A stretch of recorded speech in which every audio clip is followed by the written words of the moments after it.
Hello जी, राम राम सभी को। Career ride के इस ऑनलाइन प्लेटफॉर्म पर आप सभी का स्वागत है। आप सभी को पता है कि अपनी रामबाण की सीरीज चली हुई है, 5 से 6 क्लास है जो यूट्यूब चैनल पर आपकी है, जो वो अपलोड हो चुकी है। ये रामबाण सीरीज, जिसका नाम ही रामबाण नहीं, ऐसे नहीं है, क्योंकि इसमें जो हमने चुनिंदा क्वेश्चन लिए हैं। इन्हीं सीरीज में से आपके एग्जाम में क्वेश्चन भाई पक्का फंसेगा। हरियाणा पुलिस को, ग्रुप जो एसएससी ग्रुप डी हो, सिटी मेन हो, एनटीपीसी, एसएससी जो वनडे एग्जाम है, वनडे एग्जाम सभी के लिए भाई ये रामबाण है। इसका रामबाण सीरीज नाम हमने इसीलिए रखा है क्योंकि इसमें से क्वेश्चन है वो हर टाइप के हैं, साइंस के हो, जीएस के, जो भी हैं सभी इसमें हमने चुनिंदा क्वेश्चनों को है आपके लिए ये सीरीज स्पेशली बनाई गई है। तो आज हम अपनी जो क्लास उसको एक विचार के साथ है जो शुरू करते हैं कि बदल जाओ वक्त के साथ या फिर वक्त बदलना सीखो। बदल जाओ वक्त के साथ या फिर वक्त बदलना सीखो, मजबूरियों को मत कोसो, हर हालात में चलना सीखो। तो भी किसी की भी कोई भी मजबूरी है तो उसको अपनी जो एग्जाम की तैयारी के आगे इसको नहीं लेके आना है, और हर हालात में है भी आपको टाइम निकाल के अपनी स्टडी को देना ही देना है। तो अपनी क्लास हम शुरू करते हैं। इसका पहला ही क्वेश्चन है, चिनाब नदी का उद्गम स्थल है, ठीक है, चिनाब नदी का उद्गम स्थल कहाँ से है? वो है बारालाचा दर्रा, जो कहाँ है? हिमाचल प्रदेश में, ठीक है। चिनाब नदी जो सिंधु की 5 सहायक नदियों में से सबसे बड़ी जो नदी है, सहायक नदी, वो है चिनाब नदी है। और ये कहाँ से निकलती है? बारालाचा दर्रा, हिमाचल प्रदेश से। अगर मैं बात करूं दर्रा, दर्रा क्या है? ये 2 पहाड़ों के बीच में एक संकरा रास्ता है जो पहाड़ों के आर पार जाने के लिए रास्ता है, जो मार्ग प्रदान करता है, ठीक है। तो जो नाथुला दर्रा है ये कहाँ है? ये है भाई सिक्किम में, ठीक है, सिक्किम में है। ये चीन को जोड़ता है भारत से, नाथुला दर्रा। रोहतांग दर्रा, सिपकिला दर्रा, और ये सभी कहाँ है? ये हिमाचल प्रदेश के दर्रे हैं। जो रोहतांग दर्रा है इसका एक और नाम है भृगु तुंग दर्रा। जो रोहतांग दर्रा है इसका एक नाम और है भृगु तुंग दर्रा। और जो सिपकिला दर्रा है ये इंपॉर्टेंट है। ये किस लिए इंपॉर्टेंट है? जो सतलुज नदी है, जो सतलुज नदी है जो तिब्बत से निकलती है, तिब्बत की एक जो राक्षस ताल झील है वहां से निकलती है, और भारत है जो प्रवेश करती है वो किस दर्रे के थ्रू प्रवेश करती है? तो वो शिपकिला दर्रे के थ्रू सतलुज नदी भारत में प्रवेश करती है। तो अपना राइट आंसर क्या होगा? जो चिनाब नदी का उद्गम स्थल कौन सा है? बारालाचा दर्रा, हिमाचल प्रदेश। जो सिंधु की 5 नदी है, भाई मैंने पहले इसकी एक ट्रिक भी करार किया। जो सिंधु की कितनी 5 सहायक नदी है, सबसे बड़ी जो सहायक है वो है चिनाब नदी है।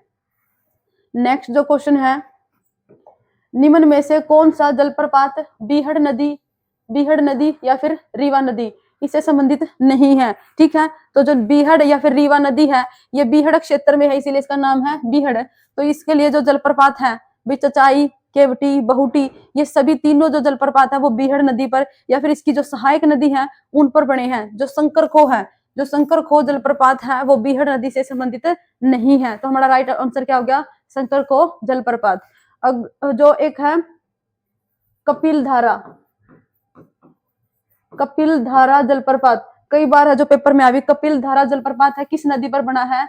तो ये नर्मदा नदी पर बना है। भारत का सबसे ऊंचाई पर ऊंचा जलप्रपात कौन सा है? भारत का सबसे ऊंचा जलप्रपात है कुंचिकल जलप्रपात। कुंचिकल जलप्रपात है, ये किस नदी पर बना है? वराही नदी पर बना है, ठीक है। तो कौन सा जलप्रपात सबसे ऊंचा है? कुंचिकल जलप्रपात। और ये किस नदी पर है? वराही नदी पर है। और हमारे जो क्वेश्चन का आंसर क्या है? बीहड़ नदी पर जो जलप्रपात नहीं है वो कौन सा है? शंकर खो जलप्रपात नहीं है। नेक्स्ट अपना क्वेश्चन है खेलों से संबंधित है। ये रग्बी फुटबॉल में प्रत्येक पक्ष में कितने खिलाड़ी होते हैं? जो अपनी फुटबॉल है, नॉर्मल जो फुटबॉल है या क्रिकेट है और हॉकी है, क्रिकेट है, हॉकी है, उसमें जो प्रत्येक टीम में कितने खिलाड़ी होते हैं? 11। रग्बी फुटबॉल में कितने होते हैं? 15, ठीक है। रग्बी फुटबॉल में खिलाड़ियों की संख्या कितनी है? 15। अगर फुटबॉल, क्रिकेट और हॉकी की बात करें तो कितनी है? 11। कबड्डी में कितने होते हैं खिलाड़ियों की संख्या? कबड्डी में खिलाड़ियों की संख्या होती है 7। बास्केटबॉल में खिलाड़ियों की संख्या होती है 5। बेसबॉल में 9 बॉल मतलब 9 खिलाड़ी, ठीक है। तो रग्बी फुटबॉल में कितने खिलाड़ी होते हैं एक टीम में? 15 खिलाड़ी। नेक्स्ट क्वेश्चन है,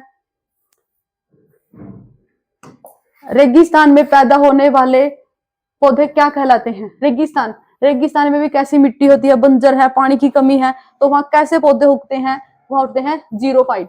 अगर उनको पानी नहीं मिलेगा तो उनकी हाइट क्या रह जाएगी, जीरो। तो छोटे छोटे पौधे कहाँ उगते हैं, अपने रेगिस्तान बंजर भूमि में, पानी की कमी में, ठीक है, बंजर भूमि हो, पानी की कमी, ठीक है, पानी की कमी वाले क्षेत्र में कौन से पेड़ उगते हैं, जीरोफाइट। हाइड्रोफाइट, हाइड्रो का मतलब है भाई पानी, पानी की अधिकता, ठीक है, पानी की अधिकता, या फिर पानी की सतह पर जो पौधे होते हैं उन्हें क्या बोलते हैं, हाइड्रोफाइट। इसका जैसे एग्जांपल है कमल हो गया, कमल, एक हो गया सिंघाड़ा, कमल, सिंघाड़ा, जलकुंभी, ये किसके एग्जांपल है, हाइड्रोफाइट के, जो पानी की अधिकता में उगते हैं। जो मेसोफाइट है, इनके लिए जो भी मध्यम जलवायु की आवश्यकता होती है, ठीक है, मध्यम जलवायु, ना तो ज्यादा पानी ना ही बिल्कुल ही कम पानी। तो इसमें कौन से आते हैं भाई अपने, जैसे दलहन, दलहन, ये फसलें, मक्का, ठीक है, दलहन, मक्का, जो सभी पौधे हैं, मैक्सिमम पौधे जो अपने किस में आते हैं, मीजोफाइट में आते हैं। इपीफाइटस क्या होते हैं, इपीफाइटस है जो दूसरे पौधों के ऊपर रहते हैं और उनसे पोषण नहीं लेते, ठीक है, उनसे पोषण नहीं लेते, वे कौन से पौधे हैं, इपीफाइटस हैं, ठीक है। तो अपने जो क्वेश्चन है इसका आंसर क्या है, रेगिस्तान में कौन से पैदा होते हैं पौधे, जीरोफाइटस, ठीक है। अगर आपसे पूछे हेलोफाइटस, हेलोफाइटस, हेलो, हेलो का मतलब है भाई नमक, ठीक है, जो समुद्र के तटों पे जो लवणीय क्षेत्रों में होते हैं वे पौधे कौन से हैं, हेलोफाइटस। नेक्स्ट क्वेश्चन अपना है भी, जिसने भी चैनल सब्सक्राइब नहीं कर रखा है तो चैनल को सब्सक्राइब जरूर करें और कमेंट बॉक्स में अपनी राय देना ना भूलें। नेक्स्ट क्वेश्चन है, ओलंपिक में रजत पदक जीतने वाली पहली भारतीय महिला कौन सी है, ठीक है, रजत पदक, पीवी सिंधु, इन्होंने है जो पहली महिला है जिन्होंने रजत पदक जीता था 2016 में, ओलंपिक में रजत पदक। अगर क्वेश्चन आए कि कोई भी पदक जीतने वाली, क्या पूछे, अगर कोई भी पदक पूछे तो कौन सी है वो, कर्ण मल्लेश्वरी, ठीक है, कर्ण मल्लेश्वरी ने 2000 में कांस्य पदक जीता था, ठीक है। पहली महिला ओलंपिक में पदक जीतने वाली कौन है, कर्ण मल्लेश्वरी, और इन्हें कौन सा पदक जीता था, 2000 में कांस्य पदक जीता था। जो पीवी सिंधु है, इनका संबंध किस क्षेत्र से है, बैडमिंटन से है। इन्होंने लगातार है भाई 2 ओलंपिक में है जो पदक जीता था, एक 2020 में, इसमें रजत और इसमें कौन सा जीता था, कांस्य, ठीक है। लगातार दो पदक जीतने वाली पहली महिला भी कौन है, पीवी सिंधु है। अगर अभी 2024 में है मनु भाकर, मनु भाकर ने जो 2024 पेरिस ओलंपिक हुए थे, तो मनु भाकर ने एक ही ओलंपिक में 2 पदक जीते थे। तो एक ही ओलंपिक में 2 पदक जीतने वाली भारतीय महिला कौन है, मनु भाकर। अगर पूछे कि 2 ओलंपिक पदक जीतने वाली कौन है, पीवी सिंधु, तो हमारा क्वेश्चन का क्या आंसर हो गया, पीवी सिंधु।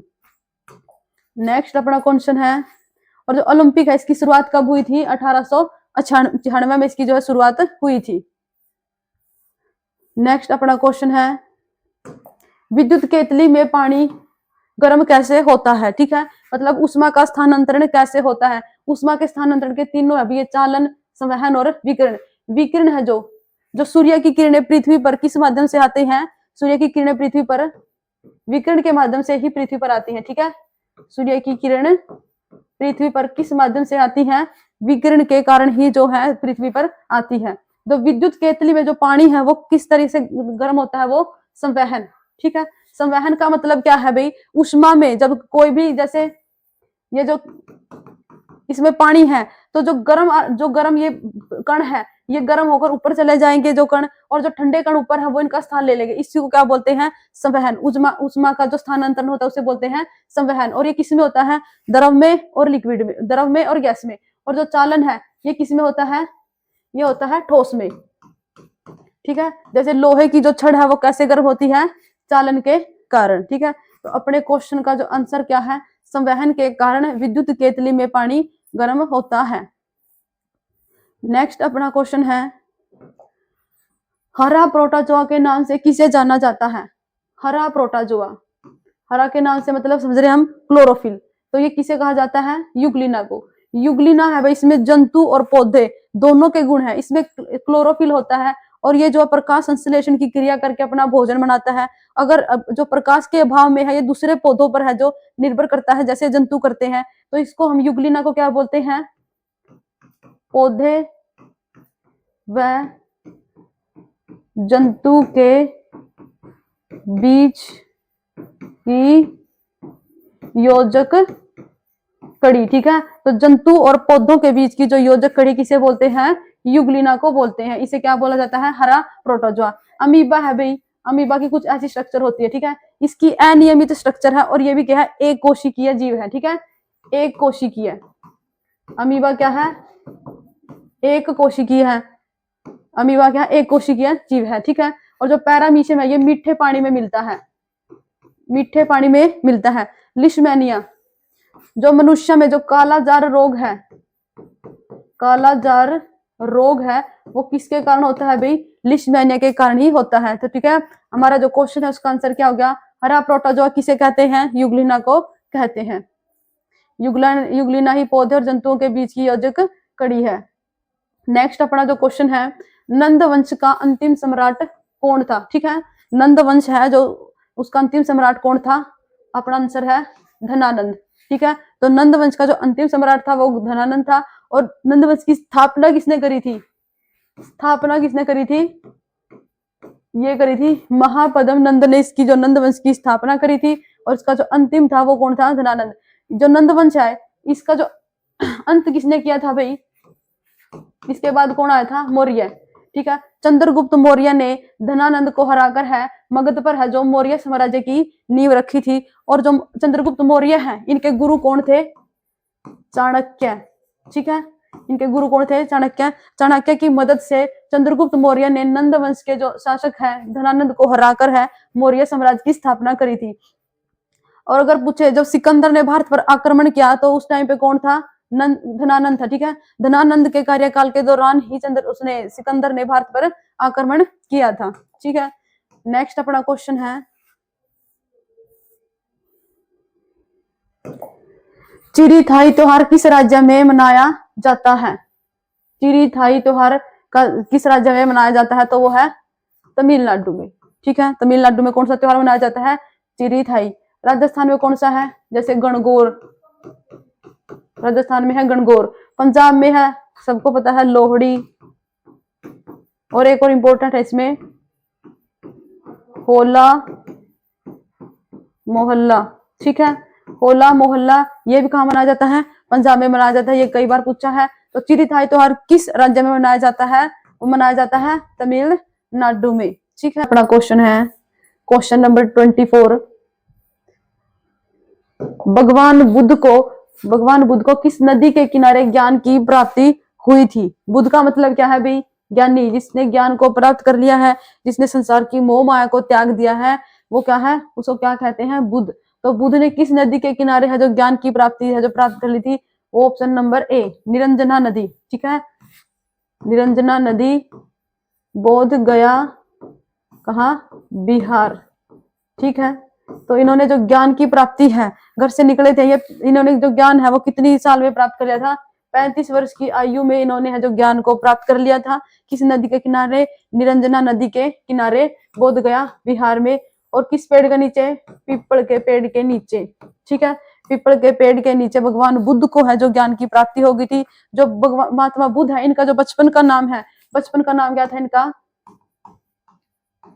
सिद्धार्थ।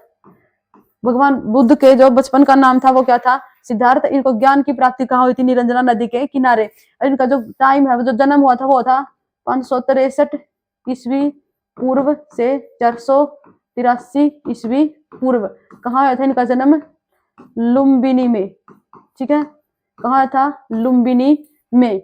जो भगवान बुद्ध है इन्होंने जो उपदेश दिए थे वो किस भाषा में दिए थे? जो आम नागरिक को समझ में आए वो भाषा थी पाली। ठीक है, पाली भाषा में इन्होंने है जो अपने उपदेश दिए थे। पहला ही उपदेश भगवान बुद्ध ने कहा दिया था? सारनाथ में दिया था। 35 वर्ष की आयु में इनको ज्ञान की जो प्राप्ति हो गई थी। तो किस नदी के किनारे? निरंजना नदी। नेक्स्ट अपना क्वेश्चन है, स्वामी दयानंद सरस्वती का वास्तविक नाम क्या था? स्वामी दयानंद सरस्वती, जिन्होंने आर्य समाज की स्थापना करी थी। आर्य समाज की स्थापना करी थी, कहाँ करी थी भाई? मुंबई में 1875 में। ठीक है, दयानंद सरस्वती जो एक बहुत बड़े समाज सुधारक है, इन्होंने ही आर्य समाज की स्थापना करी थी मुंबई 1875 में। तो इनका जो वास्तविक नाम है वो क्या है? इनका मूल शंकर। ठीक है, दयानंद सरस्वती का जो वास्तविक नाम क्या है? मूल शंकर। इन्होंने आर्य समाज की स्थापना करी थी 1875 में। इनका एक जो फेमस जो नारा है, वेदों की ओर लौटो, वेदों की ओर लौटो, ये किसने कहा था? वेदों की ओर लौटो, ये नारा किसने दिया था? स्वामी दयानंद सरस्वती ने ये नारा दिया था। नेक्स्ट अपना क्वेश्चन है, सिंधी को किस संवैधानिक संशोधन द्वारा संविधान की 8वीं अनुसूची में शामिल किया गया? ठीक है, 8वीं अनुसूची का संबंध किससे है? मान्यता प्राप्त भाषा। मूल संविधान में अपनी कितनी भाषाएं थी? मूल संविधान में अपनी 14 भाषा थी। ठीक है, संविधान में संशोधन करके, संविधान में संशोधन की जो प्रक्रिया हमने कहां से ली है? वो दक्षिण अफ्रीका के संविधान से ली है। तो जो संविधान में संशोधन करने के बाद है, सिंधी को जोड़ा गया था। मूल में 14 भाषा थी, तो सिंधी कौन से नंबर की हुई? 15वीं भाषा हुई। तो इसको किसके संशोधन के तहत जोड़ा गया था? तो वो था 21वां संविधान संशोधन 1967। ठीक है, पहले 14 थी, फिर सिंधी को जोड़ा गया। प्रेजेंट में कितनी है? 22 भाषाएं हैं जो 8वीं अनुसूची में दी गई हैं। बाद में है इसमें जो 71वां संविधान संशोधन हुआ था 1992 में। 71वां संविधान संशोधन भी किससे संबंधित है? भाषा से। इसके तहत अभी 3 भाषाओं को जोड़ा गया था, कोंकणी, मणिपुरी और नेपाली। ठीक है, नेपाली। 71वां संविधान संशोधन 1992 के द्वारा इन 3 भाषाओं को जोड़ा गया। फिर भाई 92वां संविधान संशोधन था 2003 में। इसमें है 4 भाषाओं को जोड़ा गया था, मैथिली, संथाली, बोडो और डोगरी। 4 भाषाओं को जोड़ा गया था 2003 के 92वां संविधान संशोधन में। तो प्रेजेंट में कितनी भाषाएं हैं 8वीं सूची में? 22 भाषाएं हैं। आपको हमारी क्लास कैसी लगी? कमेंट करें और हमारे चैनल को सब्सक्राइब करें। Thank you.